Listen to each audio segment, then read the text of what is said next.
Newspapers and elections. There's a history there.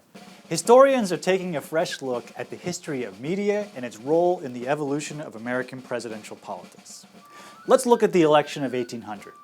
John Adams versus Thomas Jefferson. Adams was the incumbent and a Federalist. He believed in a centralized government that had a constitutional right to protect itself. Jefferson was the challenger. Calling himself Democratic Republican, he believed the Constitution was intended to protect individual freedoms and states' rights. The election of 1800 pitted these ideologies against each other. It was, as historian Joanne Freeman describes, a battle of honor.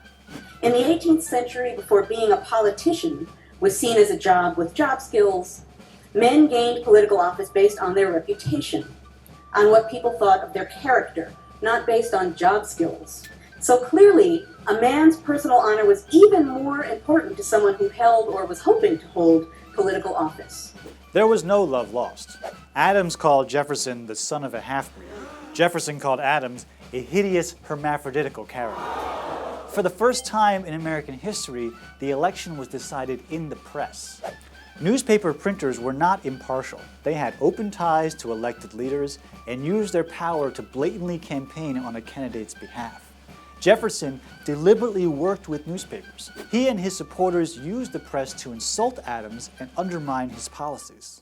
Not to be outdone, Adams and the Federalists tried to stifle the opposition. They went so far as to pass sedition acts, which prosecuted printers who spoke out against his administration. But the suppression backfired.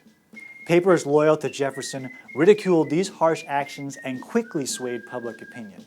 In the end, the Democratic-Republican press was the crucial element in Jefferson's victory. This set a precedent for the role of media in future elections. Later in life, Jefferson took to calling his own election the Revolution of 1800.